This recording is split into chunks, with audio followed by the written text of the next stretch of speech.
Welcome back to Banging the Can, the Houston sports show that does not apologize for championship rings and tings, presented by Bolen Media. I am Ross Bolen, and I have missed you all. Took a little time off after the Texans season ended to decompress, process, and digress. Now I am back, and we have some catching up to do. Huge Houston Astros news, big Rockets news as well. Sports, let's dive in. In the biggest news of the offseason for the Astros, they have signed the GOAT, El Gigante, the man they call Tuve, Jose Altuve, to a 5-year contract extension that will keep him in an Astros uniform through the year 2029. Altuve was set to become a free agent after the upcoming 2024 season, but will instead be, quote-unquote, an Astro for life. Technically, Altuve has expressed that he wants to play until he's 40. And this $125 million contract that became official today will take him through his age 39 season. So it's sort of yet to be determined if he actually retires in an Astros jersey still. But, you know, it's close enough. Gets us almost to the finish line, and you have to assume that if he does decide to go on and play another year or two after this contract expires, that he can do a short-term, team-friendly deal with the Astros to make sure that he retires here in Houston.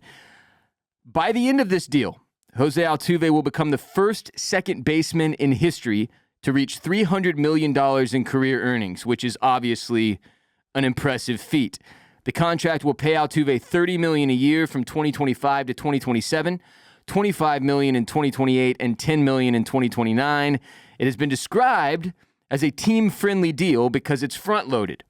So his salary will be highest when he is presumably most valuable, and then it gets lower when we get toward the end of the deal and he's more likely to be in decline in terms of his age and performance. It's an inevitability. Father Time is undefeated. So all good things here. Here's what Jim Crane, owner of the Houston Astros, had to say about the deal. Quote, Altuve was here when I got here in 2011. We're the only two guys that have been here that long. Not only has he performed well, but to have him hopefully retire here is a big deal for the franchise, for him, and the fans, more importantly. And yes, it is a huge deal for the fans, no doubt.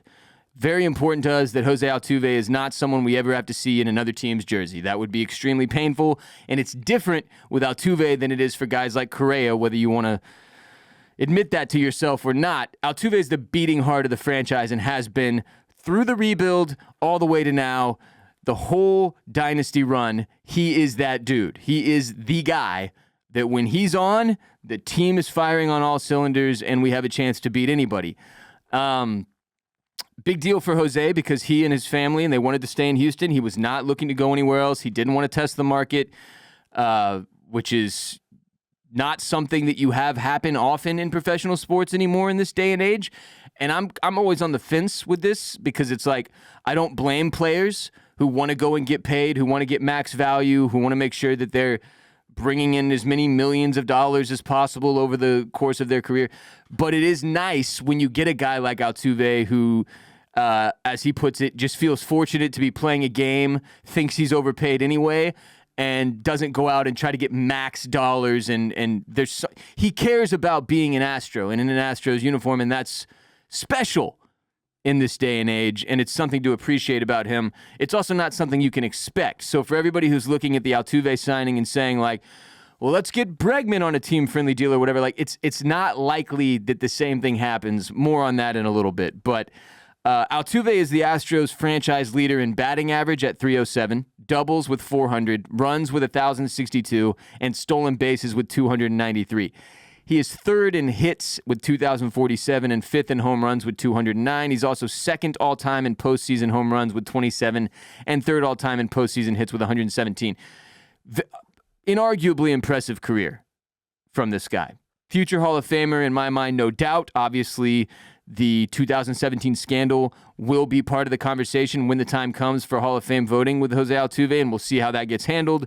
But to me, even trying to be unbiased about it, there's no way you can hold that against his entire track record of what he's done as a professional baseball player. His postseason career, the most impressive thing about him, right? In 103 playoff games, Altuve has 27 home runs, 89 runs scored, both of which rank second of all time. 117 hits are tied for third. One of just 4 players in Major League Baseball postseason history to surpass 100 hits and 50 RBIs, joining Derek Jeter, Bernie Williams, and Manny Ramirez. This is huge. This is, obviously one of the things we were looking forward to about this offseason is seeing what happens with a few different guys. Altuve being inarguably the most important one. Then there's Alex Bregman, and they share an agent in Scott Boras. If you're familiar with the game, you know Scott Boras, and you know how he rolls. So to have Altuve do what he's done here, sign a semi-team-friendly deal and extend his contract 5 years into 2029 so that he can in all likelihood retire an Astro, not going and testing the free agent market and seeing what kind of dollars he could get elsewhere, which is the typical Scott Boras route. This is awesome. Awesome for Astros fans. And it's a huge relief because it's one thing to have to say goodbye to guys like Correa or Bregman or maybe a couple others over the years that we've had to wave bye-bye to. But if we had to say bye to Altuve, it would be heartbreaking, potentially backbreaking, and culture-changing. You want to maintain the culture in the clubhouse. It's centered around this dude. He is the leader of the team. All right? Soft-spoken, but he gets the job done. His performance speaks for itself, and he's the type of leader that you need to develop a long-term winning culture in the clubhouse, which he has done successfully, and we want to see him continue to do and usher in the next generation while he does it, right? So this gives him the opportunity to continue his legacy here in Houston and do all of the things I just said. For us as fans, it's a huge win. And you have to like that Jim Crane and Dana Brown, our general manager, went and got this done. So, awesome stuff to have Altuve around for another 5 years. In addition to locking down Jose Altuve, the Astros also addressed concerns of depth in the bullpen by bringing in arguably baseball's best left-handed reliever, Josh Hader, a couple weeks ago. Hader signed a 5-year, $95 million contract that does not include any deferrals. This is not a Shohei Ohtani situation. No deferrals. Makes it the largest ever contract for a relief pitcher in terms of present-day value. Now, remember, the Astros have lost 4 relievers from last season. Hector Neris, Phil Maton, and Ryan Stanek are all free agents, plus Kendall Graveman will miss the 2024 season, following shoulder surgery that he had a few weeks ago. So depth was depleted in a drastic way, and you can tell that pretty much once Dana Brown and Jim Crane discussed what happened with Kendall Graveman going down with the shoulder injury, Dana Brown was given the green light to go and get Josh Hader. Like, we were kind of in that conversation. Apparently the Rangers were also hot for Josh Hader. And but when Kendall Graveman went down, that kind of put Jim Crane in a position where he felt like he sort of had no choice but to go and make this happen, or get Dana Brown to go and make this happen, which really... you hate to say this for Kendall Graveman, but it kind of worked out because, like, Graveman is okay. He's decent. He's not bad. Definitely not terrible. But there were a lot of moments in 2024 once he came back, or 2023 when he came back, that I didn't feel super comfortable with him on the bump. Josh Hader, it's a different level. He's very, very good, and he's a lefty, right? Which we have not had in the bullpen in a minute. So this is a great signing. Huge boost for the bullpen that needed it. And, having lost all those other guys, I mean, this is one of the areas the team is going to look a little bit different. We've kept almost everybody except for pitching-wise. Like, bullpen-wise, we're losing a bunch of guys. That's one of the places the team is going to look very different next season. Josh Hader, for those of you who don't know much about him, because, frankly, before the signing, I didn't know that much about him, he's made the National League All-Star team 5 times since being a part of the Astros organization back 8.5 years ago. We got rid of him, and he went off. He's been an All-Star 5 times. He was the Astros minor league pitcher of the year in 2014. Then we traded him to the Brewers in 2015 in a deal that brought back Mike Fiers and Carlos Gomez. So once he was gone, Hader blossomed with the Brewers, and we all know how things went with Mike. So yeah, it wasn't great. Wasn't great. As Alex Bregman put it, we had a bit of seller's remorse with Josh Hader. So now we get him back at a time when we probably, arguably, need him most. Here's what Josh Hader had to say about coming back to Houston. Quote, You know how the baseball journey goes. There's a part in your career where things happen for a reason. Just for us to be back here and be able to join a great team that's already put together from the top down, I think we all share the same goals and passion, and that's to win a World Series and multiple. We're just really excited to be here. New manager, Joe Espada, was stoked on the signing as well, saying, quote, "Oh, I'm very excited about this. This is a big day. Adding someone like Josh to an already elite team, he puts us a step closer to achieving our goals, which is to win and get back to the World Series." So Josh Hader joins Ryan Pressly and beloved setup man Bryan Abreu to ensure the Astros bullpen remains among the best in baseball. Now the question becomes, who closes in the ninth? Right? That's the thing. Everybody's, Pressly must be angry. They brought in somebody else. They don't trust him anymore. I don't necessarily think that has anything to do with it. Ryan Pressly is nails. But, like, if you had a chance to go out and get Josh Hader, right, you have to do it. Now, Pressly takes what I would say is an unfair amount of shit from Astros fans at times. There are people who feel an illogical amount of stress when he comes into the game. I would remind you, I think it's in 27 postseason outings over the last few years or whatever, he's given up one run. So when it matters most, Ryan Pressly is among the best in the game, without a doubt. No argument. He has had moments in regular seasons where things got a little bit rocky or whatever, but that happens to literally everyone. He is one of the best in the game. So to have him as our closer, especially when it pertains to the postseason, very, very important. To bring in Josh Hader, a left-hander, right, who is also one of the best in baseball, just makes us that much more terrifying. It's kind of the whole question that comes up in basketball when, like, you know, back when super teams first started to be a thing, they're like, how is this going to work with LeBron James and Dwayne Wade and Chris Bosh? There's only one ball. It's like, well, you figure it out. And that's what will happen with the Astros adding Josh Hader into a clubhouse that already has Ryan Pressly. So I'm not really worried about that. I'm not super worried about, like, look, at some points, as you all know, during the regular season and even the postseason, you play like 5 games in 6 days or 7 days or 5 games in 5 days or 10 games in 12 days. And, like, you can't have the same closer every single one of those games. So this gives us more depth, more options, right, in between, hoping that Rafael Montero is more to 2021 form than 2022 or 2023.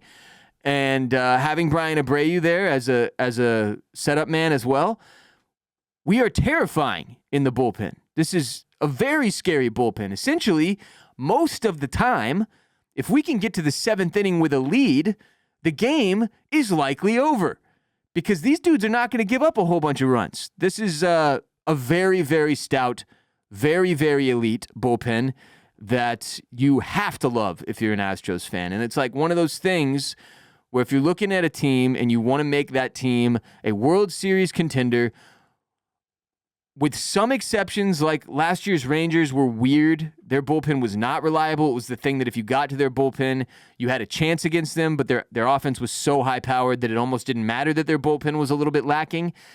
Normally, you've got to have a bullpen. You can't, because it's almost, you can erase all of the work you did in the first 7 innings of the game if you don't have guys who can close out the 8th and 9th.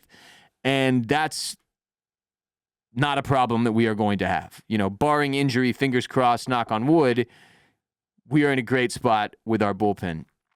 And I'm not worried about the potential controversy of like who's going to close in the 9th because we're just doubly blessed is the way to look at it. Don't look at it from the negative side of like, oh God, now there's going to be decisions to make. Like that's Joe Espada's problem, not ours as fans. More from Josh Hader on picking the Astros. He said, quote, when the team has already done that multiple times, speaking about winning a World Series, and they know how to get there, and they know how to take it all the way through the playoffs, you can learn something like that. This is a relationship that is going to be longer than, I believe, 5 years. This is a commitment to myself, the organization as a whole, to this fan base, and this community. So Josh Hader's saying all the things that you want to hear him say, right? That's the kind of attitude you want a new guy coming in to have.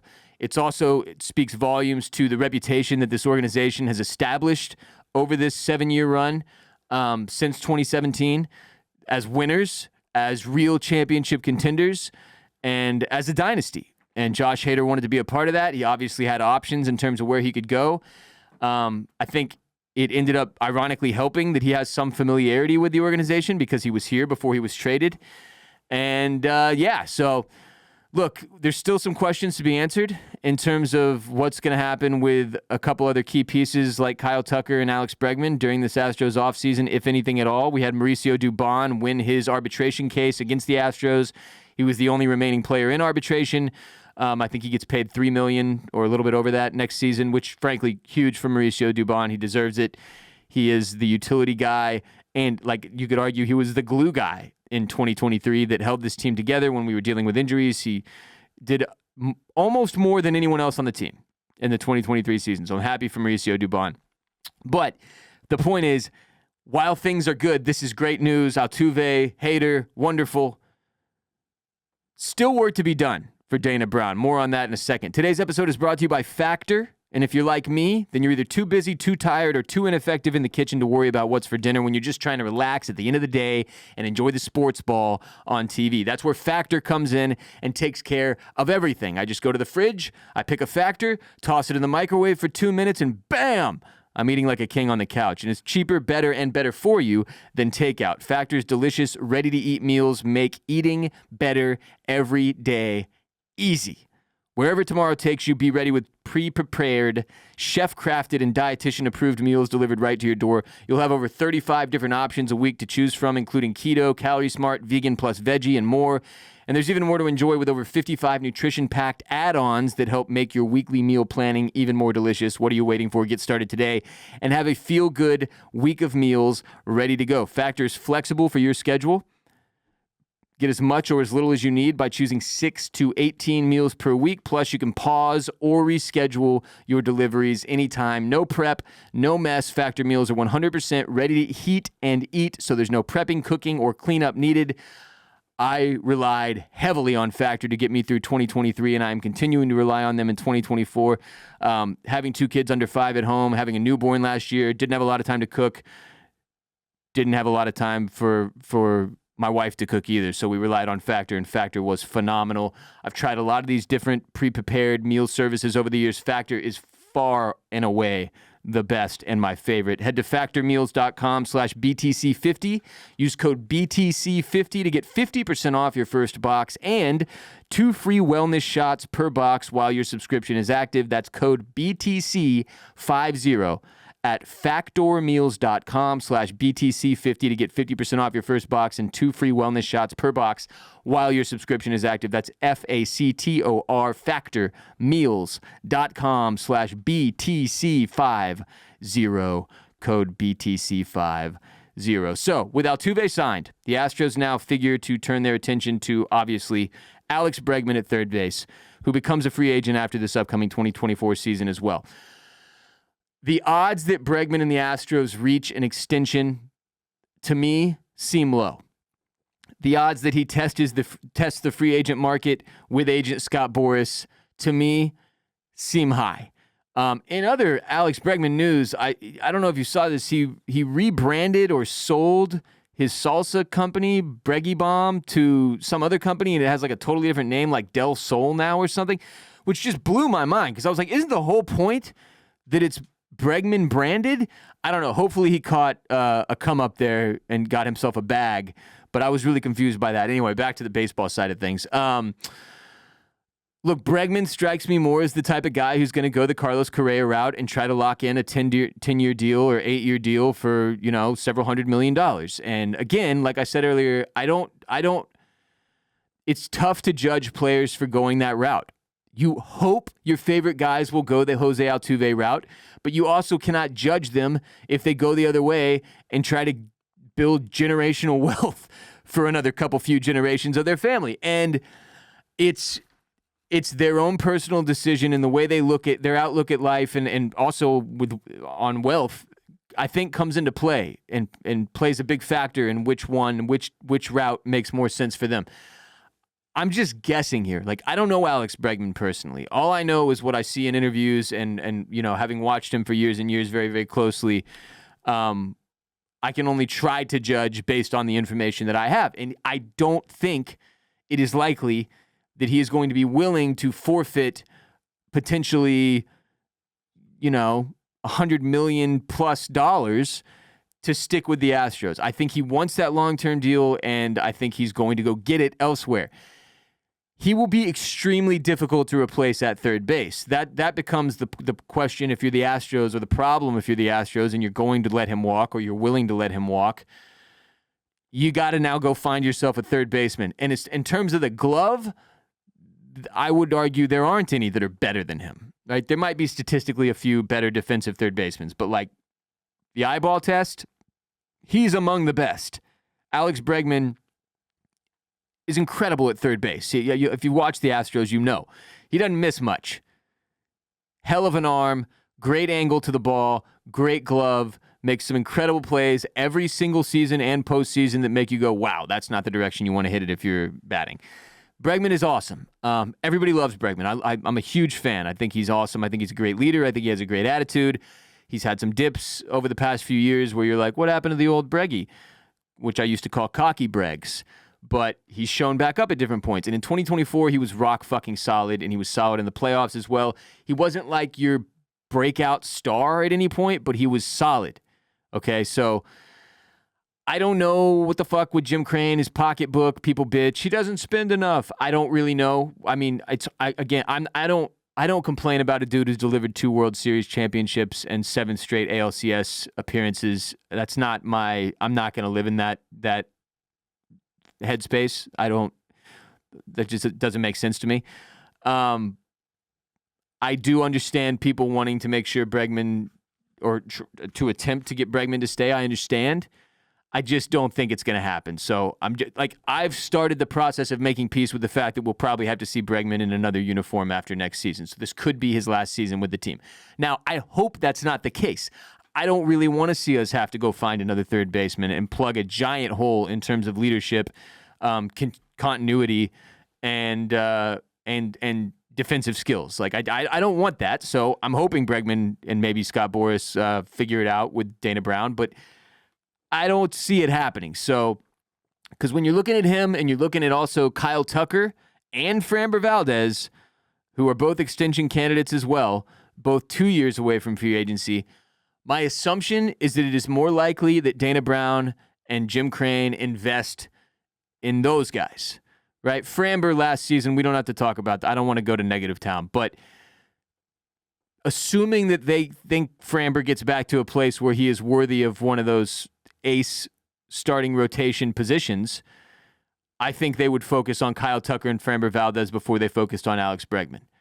That's just my assumption, and it's what I would probably do if I was in the same position. If I was ranking them by importance, I'd put Kyle Tucker number 1, and then Framber and Bregman probably in the same boat.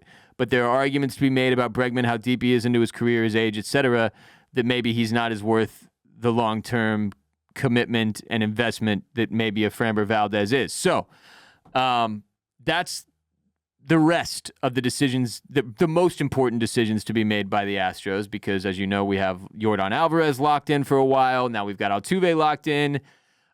Presley, I believe, either after 2024 or in 2025, will also become a free agent. And whether or not they bring him back is yet to be determined, or not a thing we need to talk about yet. But even if, let's say, Presley is out, he's been in the league for a long time, got 2 kids, young kids. I don't know how many years he intends on pitching. I don't really know.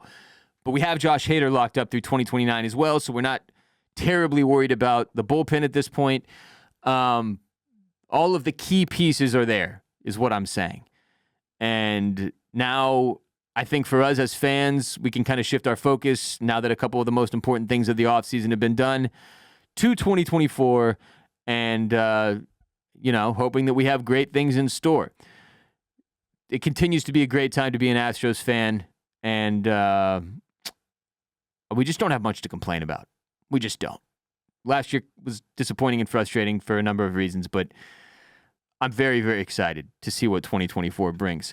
In Houston Rockets news, they acquired Memphis Grizzlies center Steven Adams in a trade for Victor Oladipo, who I completely forgot was even on our team, and 3 second-round picks, which was announced this past Thursday. So the Grizzlies are getting a 2024 second-round pick from Oklahoma City, a conditional 2024 second-rounder, which will be the most favorable pick between the Brooklyn Nets and Golden State's own, and a more favorable 2025 second-round pick of Houston's. So it's complicated in terms of the second-round picks. Steven Adams is 30 years old. He's been out since January of last year when he underwent knee surgery. He's expected to be fully recovered for the 2024-2025 season. So this does not actually matter at all for this current NBA season that is going on, as he will not partake in it. It's a setup move for the future. Now, Steven Adams is a really easy guy to love. He's an enforcer. He is gigantic. He's one of those enforcers that people actually fear. He's not just pretending like Draymond Green, like this dude will legitimately beat the shit out of you. And if you've watched over the course of Steven Adams' career, people love playing with him.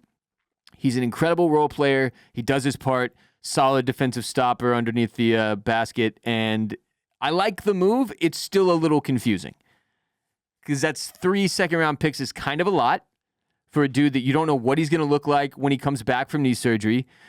And I still don't trust Rafael Stone. So when he makes moves, it's not as easy for me to just throw my weight behind them, because he hasn't done a ton of things. Like his track record, to me, I'm not sure he knows how to build a championship contender. If you look at the current Rockets season, things are not going particularly well. Like they're not going bad. Our improvement from last season to this one is still pretty impressive. But you also have to remember they spent a lot of money getting Fred VanVleet and Dillon Brooks in the door, which have been 2 of the big veteran pieces that have shifted the tide here in Houston on the Rockets. So we're not great. That much is certain. We're not great. Some nights we are very, very frustrating to watch. And we 6-11 in January, or over this last month, 6-11. That's what the Rockets, that's their record. So haven't been great in 2024 since the calendar turned. And now Fred VanVleet is going to miss extended time due to a right abductor strain. So no timetable for his return. And that is a devastating blow to both sides, Rockets offense and defense, really. He's like a floor general that keeps guys in check, helps with all the youth that we have on our team, and now he's gone. So I don't really know. I don't really know how to feel about the Rockets right now. I'm not super high on them. I'm also not super low on them. I'm just kind of like, and I'm not that excited to watch them play. Because like I said, it's very hit or miss. Some nights I'm like, this is fun. This is team basketball. We've got all these young dudes contributing. Cam Whitmore has been super fucking fun to watch. He is awesome. Crazy athletic, very, very fast.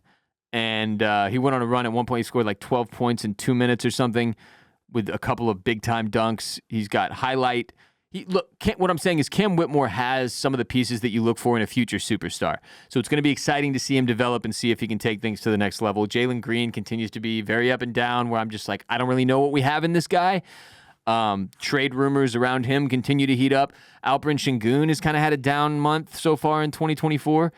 Albeit he's the only guy that's like worthy of an all-star spot on our team currently. There's a lot going on with the Rockets. Ime Udoka has seemed frustrated at times. Like the things he's trying to install are not really, the team isn't really grabbing onto them, it seems like, based on his interviews and his responses to some of the questions from the media. So the Rockets are hanging in there, but it's not pretty. And, the hope that we had during the beginning of the season, like the first 30 games or whatever, like, oh shit, these guys might actually make the playoffs. That's starting to dwindle a bit. I don't know if that's realistic, and I'm kind of putting a pin in the Rockets season in terms of like my expectations. I don't really know what to make of it. It's not as good as we thought it was, and I was very suspicious after those first 20 games. If you remember, I was like, I don't know that. Like I was talking about how we're in the golden age of Houston sports. The Texans are on the come up. Got their new head coach, got their rookie quarterback. The Astros are what they are, and now the Rockets are solid. But if you had to pick one that you think would end up going downhill, the Rockets, because they haven't proven anything yet. And I just don't know if you can build a championship contender around Fred VanVleet and Dillon Brooks. Point blank, period. While these other guys develop, Alperen Sengun, Jabari Smith Jr., they look great. Like, Alperen's an all-star Smith looks like he's at least a very good role player, but like there's no cohesive vision to what is being put on the court night after night. We've had a lot of injuries we've dealt with. Now Fred VanVleet being out. The Rockets are still in flux. We'll check back in a couple of weeks and see how we feel and see what happens. Before I head out, David Glenn. Got to give him a shout out at David_GLENN Glenn 1984 on Instagram. He sent me this framed drawing of Andre Johnson beating the shit out of Cortland Finnegan, which I absolutely love. I was at this game and saw it in person, and it was an incredibly electric moment in NRG Stadium. One for the ages. Super thankful. Didn't have to do this. Very, very cool. At David_Glenn 1984 on Instagram. Give him a follow or, holler at him. I think he's selling these. I don't know. I didn't really ask questions. He was just like, I want to send you this. He sent it to me. I love it. I'm going to put it up on the wall. That'll do it for today's show. Remember, every episode of Banging the Can is available not only on all the audio podcast platforms, but also youtube.com/@bangingthecan if you'd rather watch instead of just listen. We have a lot more viewers at this point, usually anyway, than we do podcast people. Just want to make sure everyone's aware of where you can get the show. If you're listening and you'd rather be watching, youtube.com/@bangingthecan. Please share the most unapologetic Houston sports show in existence with your friends and family. Support our sponsors as well. Today we had Factor, factormeals.com/BTC50, code BTC50 to get that deal. Details on our sponsor today, Factor, in the description of the episode with a link and the codes as well. Check out my media startup, Bolen Media, at bolenmedia.com. My comedy show, The Ross Bolen Podcast, is available wherever you consume Banging the Can. Follow us on TikTok, at Banging the Can, as well as Instagram and X, formerly known as Twitter, at Banging the Can. I'm Ross Bolen. You can follow me on Twitter and Instagram at WRBolen, WRBOLEN on Instagram and the Twitter machine, otherwise known as X. I will be back soon. Until next time, H-Town, stay down.